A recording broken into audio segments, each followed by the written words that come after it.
Presyo sa loy-a at sa lugban pa mga lamas ug utanon sa merkado sa karbon hilabihan ang pagsaka tungod kuno sa kanhit sa supply. Sa ranta ang presyo sa mga nagunang palaliton sa carbon public market. Pinaagi ni report.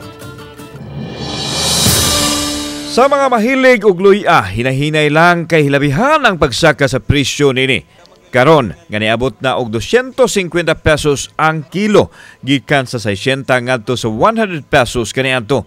Gikan matud pa sa Baguio ang supply nga gipamaligya karon sa carbon tungod kay wa may gikan sa umahan sa kabukiran sa Sugbo.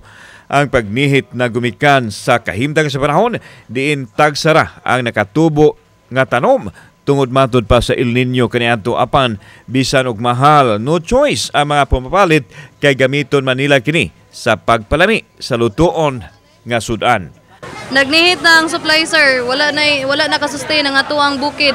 Ang kani nga supply gikan na ni sa Baguio, Manila. Natsaka sir. Borte mahal la.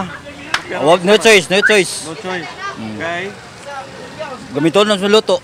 Ang atsal nga kaniadto kapin sa gatos ra ang kilo karon miabot nag 360 pesos ang kilo. Gikan sa ormok ang supply ug nihit usab. Karon maong mahal kaayo ang presyo. Samtang mas makuyawan ka sa Chinese pitsay kay kun kaniadto tag 30 pesos ra ang kilo, karon tag 120 na ang matag kilo.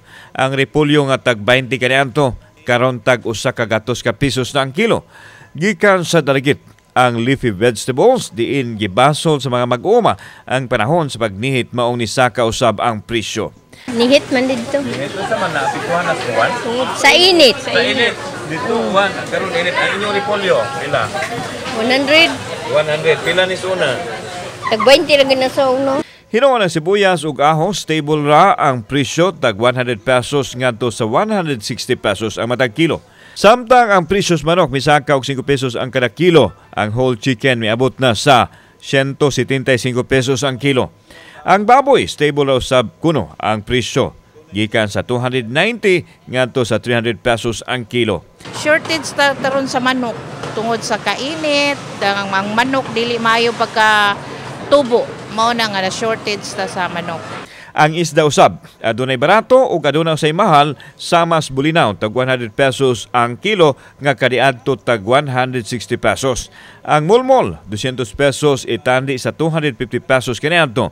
Lipti 180 gikan sa 240 pesos kaniadto. Karon sa panahon na mingaw kay bista official man Ramadan mo nang mingaw jud siya. Kauban si Clover Lumayag, ako si Alan Domingo.